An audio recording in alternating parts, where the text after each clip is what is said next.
ఇవాళ భారత రాష్ట్రపతి ఎన్నిక జరగనుంది. ఈ ఎన్నిక కోసం పార్లమెంట్లో రాష్ట్రాల అసెంబ్లీలోనూ పోలింగ్ నిర్వహించనున్నారు. ఏపీ అసెంబ్లీ ప్రాంగణంలో పోలింగ్ కు అన్ని ఏర్పాట్లు పూర్తి చేశారు. ఉదయం 10 గంటల నుంచి సాయంత్రం 5 గంటల వరకు పోలింగ్ జరగనుంది. పోలింగ్ ఏర్పాట్లను కేంద్ర బృందం పరిశీలించింది. పోలింగ్ ఏర్పాట్లపై సీఈఓ మీనాతో కేంద్ర బృందం భేటీ అయింది. పోలింగ్ సామాగ్రిని పార్లమెంటు సహా వివిధ రాష్ట్రాల అసెంబ్లీలకు తరలించిన ఈసీ ఎన్నికకు ఏర్పాట్లు పూర్తి చేసింది. ఎంపీలు, ఎమ్మెల్యేల ఓటు విలువ వేర్వేరుగా ఉండటంతో వారి ఓట్లను గుర్తించేందుకు వీలుగా ఆకుపచ్చ, పింక్ బ్యాలెట్ పేపర్లను అందుబాటులో ఉంచింది. గ్రీన్ బ్యాలెట్ పేపర్లో ఎంపీలు, పింక్ పేపర్లో ఎమ్మెల్యేలు తమ ఓటును వెయ్యనున్నారు. ఫలితాలు ఈ నెల 21న వెలువడనున్నాయి.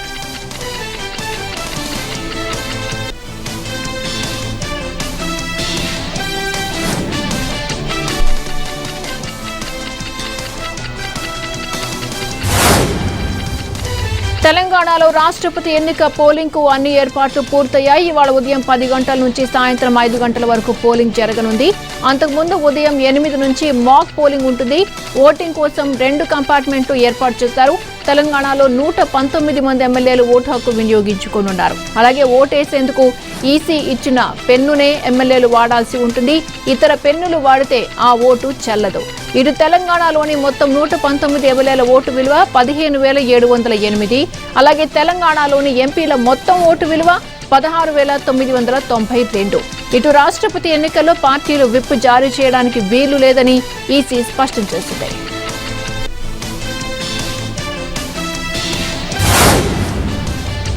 ఇవాళ నుంచి ఆగస్టు 12 వరకు జరగనున్న పార్లమెంటు వర్షాకాల సమావేశాలు జరగనున్నాయి. ఈ సమావేశాల్లో 29 బిల్లులను తీసుకురావడానికి కేంద్రం సిద్ధం చేసింది.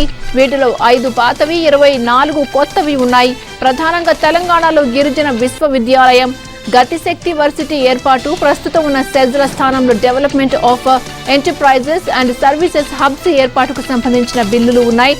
వివాదాస్పద అటవీ సంరక్షణ సవరణ బిల్లును ప్రవేశపెట్టనుంది.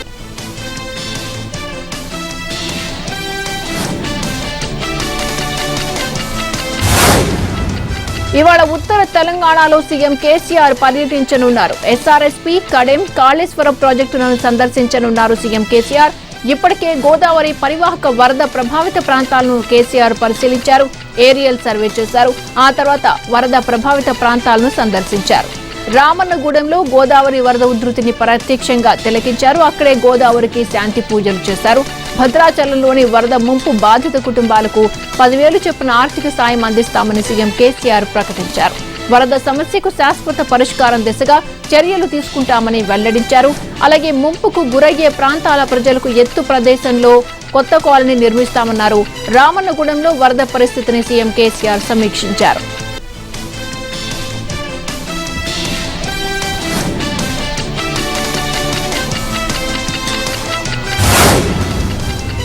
ఉపరితల ఆవర్తనం ప్రభావంతో ఉత్తర కోస్తాలో నైరుతి రుతుపవనాలు చురుగ్గా మారాయి. ఇవాళ ఉత్తర కోస్తాలో ఎక్కువ చోట్ల, దక్షిణ కోస్తా, రాయలసీమలో అక్కడక్కడ వర్షాలు కురుస్తాయని వాతావరణ శాఖ తెలిపింది.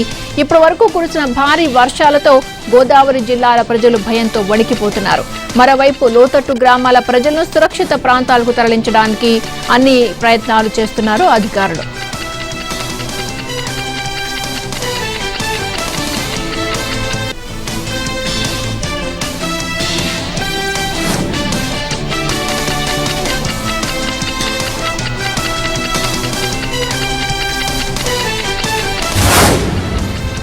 ఎడతెరిపి లేని వానల నుంచి కాస్త ఉపశమనం పొందుతున్న తెలంగాణ వాసులకు వాతావరణ కేంద్రం మరో ఝలక్ ఇచ్చింది. తెలంగాణ రాష్ట్రంలో రాగల 2 రోజులు భారీ వర్షాలు కురిసే అవకాశం ఉందని తెలిపింది. రాష్ట్రంలో ఇవాళ, రేపు భారీ వర్షాలు కురిసే అవకాశం ఉందని హెచ్చరించింది. ప్రధానంగా ఉత్తర, తూర్పు తెలంగాణ జిల్లాల్లో పలు చోట్ల ఈ రోజు, రేపు భారీ వర్షాలు కురిసే అవకాశం ఉందని వాతావరణ శాఖ అధికారులు వెల్లడించారు. ఒడిశా తీరం ప్రాంతం వెంట ఉన్న అల్పపీడనం క్రమంగా కదులుతూ ప్రస్తుతం వాయువ్య బంగాళాఖాతంలోని ఒడిశా, పశ్చిమ బెంగాల్ తీరంలో కొనసాగుతుందని వాతావరణ కేంద్రం తెలిపింది. దీని ప్రభావంతో రాగల 48 గంటలు తెలంగాణలోని పలు ప్రాంతాల్లో వర్షాలు కురిసే అవకాశం ఉందని తెలిపారు.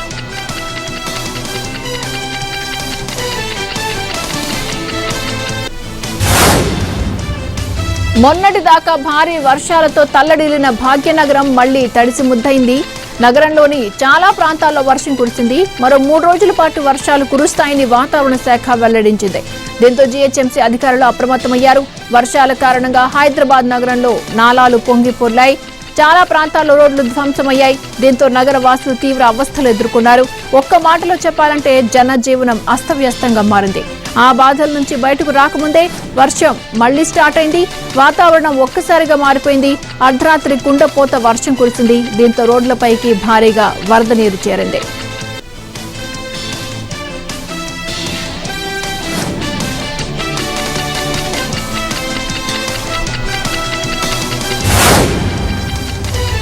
వారం రోజులుగా ఉగ్ర రూపం దాల్చిన గోదావరి శాంతిస్తోంది. క్రమంగా నీటి మట్టం తగ్గుతోంది. దీంతో వరద బాధితులు ఊపిరి పీల్చుకుంటున్నారు. వరద తీవ్రత దృష్ట్యా 2 రోజుల పాటు భద్రాద్రి వంతెనపై విధించిన నిషేధాజ్ఞలను తిరిగి పునరుద్ధరించారు. భద్రాద్రి వద్ద సుమారు 72 అడుగుల మేర నీటి మట్టం రావడంతో వంతెనపై నుంచి ఎటువంటి వాహనాలు ప్రయాణించకుండా రాకపోకలు నిలిపివేశారు. నీటి మట్టం పడిపోవడంతో తిరిగి రాకపోకలకు అవకాశం కల్పిస్తూ కలెక్టర్ ఆదేశాలు జారీ చేశారు.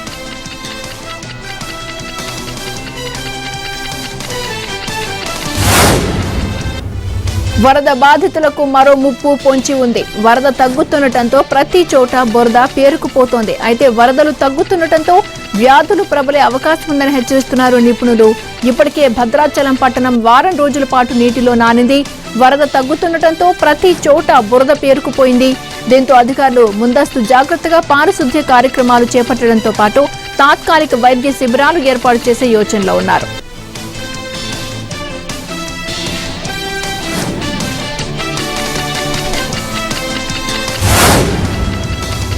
పోలవరం ముంపు మండలాలు వరద నీటిలోనే మగ్గుతున్నాయి. కుక్కునూరుతో పాటు పలు ప్రాంతాలు జల దిగ్బంధంలోనే ఉన్నాయి.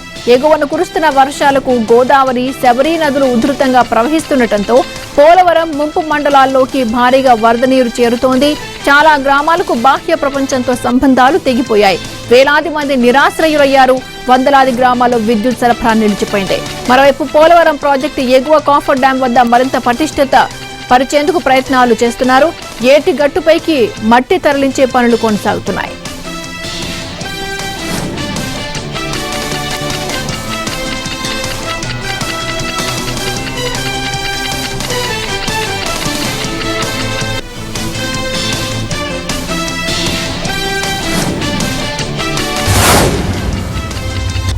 మూడున్నర దశాబ్దాల తర్వాత గోదావరి ఆ బ్రిడ్జిని తాకింది. 1986లో గోదావరికి భారీగా వరదలు రావడంతో పి గన్నవరం వద్ద సర్ ఆర్థర్ కాటన్ నిర్మించిన వంతెనపై నుంచి వరద నీరు ప్రవహించింది. మళ్లీ ఇప్పుడు గోదావరికి వచ్చిన వరదలతో అక్విడక్ట్కు వరద నీరు తాకింది. దీంతో వరద గోదావరిని చూసేందుకు జనం ఆసక్తి చూపుతున్నారు.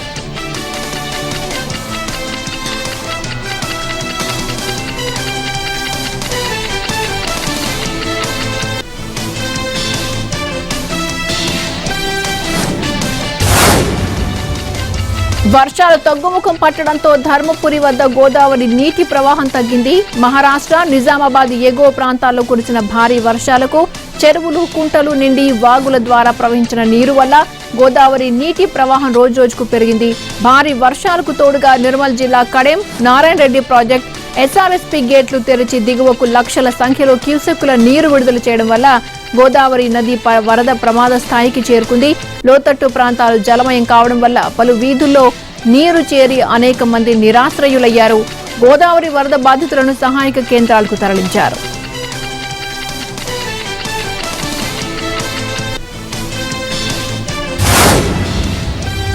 మహారాష్ట్రలో భారీ వర్షాలు బీభత్సం సృష్టిస్తున్నాయి. ఇప్పటి వరకు వర్షాల కారణంగా సంభవించిన ఘటనల్లో దాదాపు 104 మంది మృతి చెందారు. గడిచిన 24 గంటల వ్యవధిలో జల్గాం, అమరావతి జిల్లాల్లో ఒక్కొక్కరు ప్రాణాలు కోల్పోయారు. భారీ వర్షాలకు తోడు వరదలు, కొండ చర్యలు విరిగిపడ్డం, చెట్లు కూలిపోవడం, నిర్మాణాలు కూలిపోవడం వంటి ఘటనలతో ప్రాణ నష్టానికి కారణమవుతున్నాయి. ముంబై పరిసర ప్రాంతాలతో పాటు రాష్ట్రాల్లోని అనేక చోట్ల మోస్తరు వర్షాలు కురుస్తాయని, ఎడతెరిపి లేకుండా కురిసిన భారీ వర్షాలు తాజాగా కాస్త తగ్గుముఖం పట్టాయి. గోదావరి, ఇంద్రావతి నదులు ప్రమాదకర స్థాయిని దాటి ప్రవహిస్తున్నాయని, అలాగే మరో 3 నదులు కూడా ఉధృతంగా పొంగి ప్రవహిస్తున్నాయి. ఇప్పటి వరకు గడ్చిరోలి జిల్లాలో 1600 మందిని సురక్షిత ప్రాంతాలకు తరలించారు. ఎన్డీఆర్ఎఫ్, ఎస్డీఆర్ఎఫ్ బృందాలను మోహరించినట్లు అక్కడి ప్రభుత్వం తెలిపింది.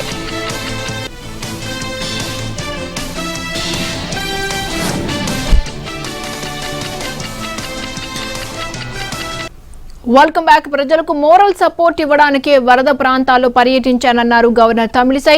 లోకల్ అడ్మినిస్ట్రేషన్ కు వ్యతిరేకంగా రాలేదన్నారు.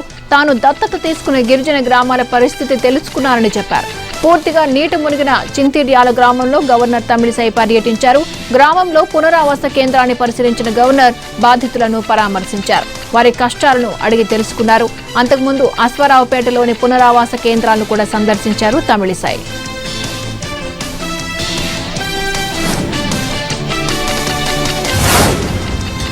తెలంగాణ సీఎం కేసీఆర్ చేసిన క్లౌడ్ బర్స్ట్ వ్యాఖ్యలు దేశవ్యాప్తంగా హాట్ టాపిక్ గా మారాయి. గోదావరి వరదల వెనుక విదేశీ కుట్రలు ఉన్నాయని ఆయన అనుమానం వ్యక్తం చేశారు. ఇతర దేశాల వాళ్లు క్లౌడ్ బర్స్టులకు కుట్ర చేస్తున్నారని ఆరోపించారు. సీఎం క్లౌడ్ బర్స్ట్ కమెంట్లపై విపక్షాలు విరుచుకుపడుతున్నాయి. భారీ వర్షాల వెనుక విదేశీ కుట్ర ఉందనడం ఈ శతాబ్దపు పెద్ద జోక్ అన్నారు బండి సంజయ్. వైఫల్యాలను కప్పిపుచ్చుకునేందుకే కేసీఆర్ డ్రామాలాడుతున్నారన్నారు. వర్షం కురిపించడంలో విదేశీ కుట్ర ఎలా ఉంటుందని ప్రశ్నించారు ఈటెల. తెలంగాణ కాంగ్రెస్ నేత ఉత్తమ్ కూడా స్పందించారు. అంతర్జాతీయ కుట్రతో వరదలు వచ్చాయి అనేది సిల్లీగా ఉందన్నారు ఆయన. తెలంగాణ ప్రజల దృష్టి మరల్చేందుకు కేసీఆర్ ప్రయత్నిస్తున్నారని ఎద్దేవా చేశారు. ప్రజలను తప్పుదో పట్టించడానికే కేసీఆర్ ప్రయత్నిస్తున్నారని మండిపడ్డారు టీపీసీసీ చీఫ్ రేవంత్ రెడ్డి.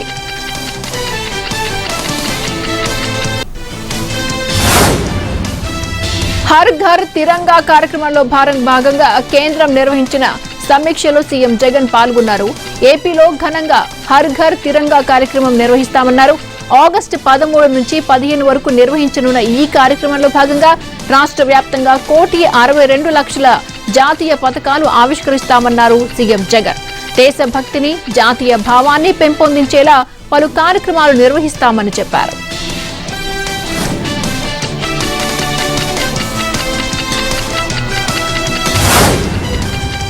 ఏపీలో బ్రిడ్జిలు శిథిలావస్థకు చేరుకున్నాయని అన్నారు జనసేన అధినేత పవన్ కళ్యాణ్. వాటికి ప్రభుత్వం మరమ్మతులు చేపట్టాలని సూచించారు. ఇంకా బ్రిటిష్ కాలంలో కట్టిన వంతెనలే మనకు ఆధారమని చెప్పారు. రాష్ట్రంలో ఇసుక దోపిడీ జరుగుతోందని ఆరోపించారు. సమస్యలపై ప్రశ్నిస్తే ఎస్సీలపై అట్రాసిటీ కేసులు పెడుతున్నారని ఆయన ఆగ్రహం వ్యక్తం చేశారు. ఎస్సీలపై దాడులు చేయడం దురదృష్టకరమన్నారు. అన్ని వర్గాలకు చెందిన వారు తమ సమస్యలను జనసేన దృష్టికి తీసుకొస్తున్నారని పేర్కొన్నారు.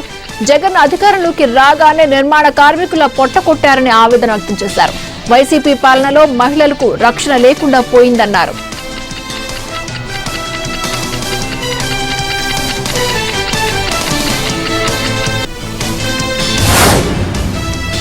పోలవరం నిర్వాసితులను టీడీపీ అధినేత చంద్రబాబు పరామర్శించనున్నారు. వచ్చే గురు, శుక్రవారాలు నిర్వాసితులను చంద్రబాబు పరామర్శిస్తారు. గోదావరి వరద బాధితులకు అండగా నిలవాలని ఎన్టీఆర్ ట్రస్ట్ భవన్ కు చంద్రబాబు ఆదేశాలు ఇచ్చారు.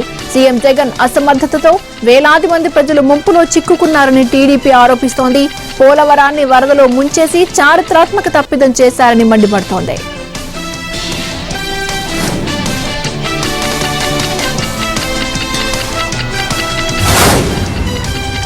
కేసీఆర్ జాతీయ రాజకీయాలపై పడి జాతీయ విపత్తును వదిలేశారని టీపీసీసీ అధ్యక్షుడు రేవంత్ రెడ్డి మండిపడ్డారు. వరదల్లో మునిగిపోతున్న ప్రజలను ఆదుకునే ప్రయత్నం చేయలేదన్నారు. తప్పనిసరి పరిస్థితుల్లో కేసీఆర్ గడప దాటారని అన్నారు. కాళేశ్వరం నిర్వహణలో లోపం జరిగిందని ఆయన ఆరోపించారు. క్లౌడ్ బర్స్ట్ పేరుతో తన అవినీతిని పక్కదారి పట్టించే ప్రయత్నం చేస్తున్నారని ఆయన ఆరోపించారు. విదేశీ కుట్రపై సమాచారం ఉంటే బయట పెట్టాలని డిమాండ్ చేశారు. అలాగే కేసీఆర్ వ్యాఖ్యలపై కేంద్రం విచారణ జరిపించాలన్నారు.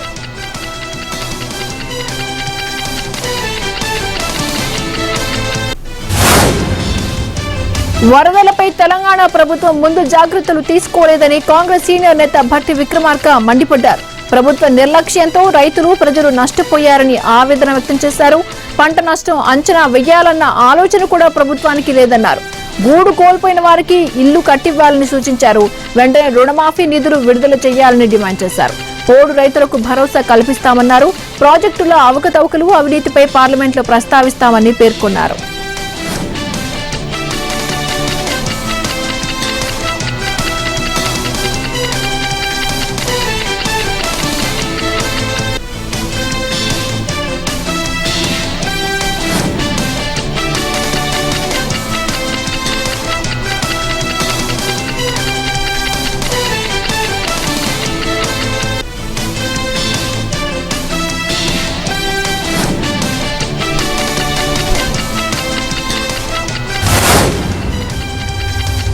విజయవాడ చిన్నారికి మంకీ పాక్స్ కాదని తేలిపోయింది. దుబాయ్ నుంచి ఇటీవల విజయవాడ వచ్చిన 2 ఏళ్ల చిన్నారికి మంకీ పాక్స్ ను పోలిన లక్షణాలు కనిపించడంతో కలకలం రేగింది. బాలికకు మంకీ పాక్స్ సోకిందన్న అనుమానంతో నమూనాలు సేకరించి వాటిని పూణే ల్యాబ్ కు పంపారు. అయితే ఆ చిన్నారికి మంకీ పాక్స్ నెగిటివ్ వచ్చింది. ఆ బాలికకు మంకీ పాక్స్ కాదని వైద్యులు నిర్ధారించారు. చర్మంపై మామూలు దద్దులు వచ్చినట్టు గుర్తించారు.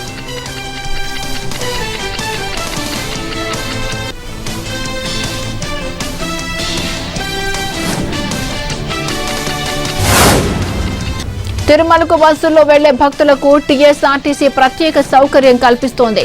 జూలై 1 నుంచి ఆర్టీసీ బస్సు టికెట్ రిజర్వేషన్ సమయంలో శ్రీవారి దర్శనం టికెట్ ను బుక్ చేసుకునే సదుపాయం అందుబాటులోకి తెచ్చింది.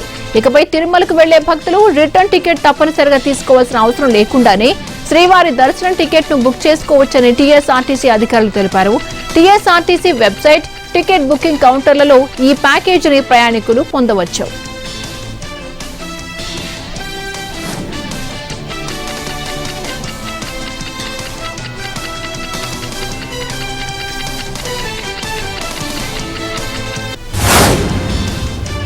ఉపరాష్ట్రపతి అభ్యర్థి విషయంలో విపక్షాలు ఉత్కంఠకు తెరదించాయి. కేంద్ర మాజీ మంత్రి, కాంగ్రెస్ సీనియర్ నాయకురాలు మార్గరెట్ అల్వాను ఉపరాష్ట్రపతిగా పోటీ చేయనున్నట్లు ప్రకటించాయి.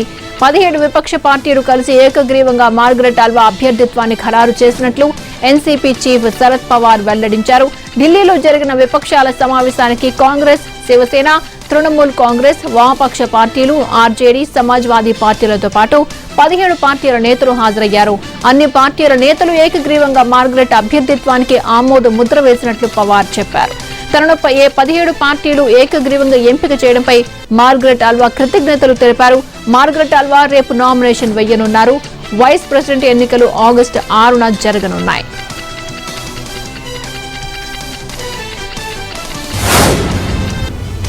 దేశంలోని నిరుద్యోగాన్ని పెంచుతున్నారంటూ మోదీ ప్రభుత్వంపై ఫైర్ అయ్యారు. కోట్లాది కుటుంబాల నమ్మకాల్ని బద్దలు కొట్టడమే కాకుండా నియంతృత్వంతో దేశ భవిష్యత్తును నాశనం చేస్తున్నారని మండిపడ్డారు. Staff selection commission, constable general duty అభ్యర్థులు నిరసన చేస్తున్న వీడియోను షేర్ చేస్తూ ప్రభుత్వంపై విరుచుకుపడ్డారు. ప్రశ్నలు అడగవద్దు, నోరు మెదపవద్దు అంటే ఎలా అంటూ ప్రశ్నించారు రాహుల్. హక్కుల కోసం డిమాండ్ చేస్తే అరెస్టులు చేస్తున్నారంటూ మండిపడ్డారు. యువతను నిరుద్యోగం వైపు మళ్లిస్తూ కోట్లాది కుటుంబాల నమ్మకాల్ని బద్దలు కొడుతున్నారంటూ ఆవేదన వ్యక్తం చేశారు. ఈ నియంతృత్వ ప్రభుత్వం దేశ భవిష్యత్తును ధ్వంసం చేస్తోంది అంటూ రాహుల్ ఆగ్రహం వ్యక్తం చేశారు.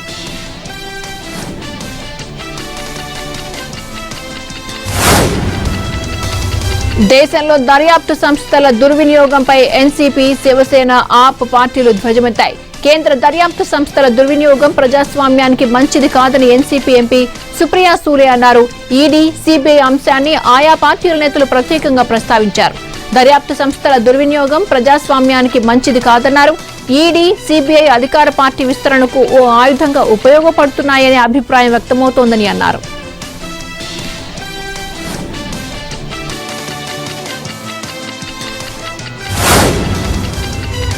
సింగపూర్ లో జరగబోయే వరల్డ్ సిటీస్ సమ్మిట్ కు వెళ్లడానికి తనకు అనుమతి ఇవ్వకపోవడం పొరపాటని అన్నారు ఢిల్లీ సీఎం. ఈ మేరకు ప్రధాని మోదీకి లేఖ రాశారు.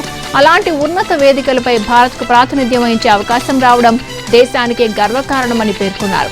మరి అలాంటి సమ్మిట్ కు తనను వెళ్లకుండా చేయడం సమంజసం కాదన్నారు ఆయన. సదస్సుకు వెళ్లడానికి కావలసిన అనుమతిని నిలిపివేయడం పొరపాటని చెప్పుకొచ్చారు. ఇప్పటికైనా భారత్ తరపున ప్రాతినిధ్యం వహించేందుకు అనుమతి ఇవ్వాలని లేఖలో పేర్కొన్నారు కేజ్రీవాల్.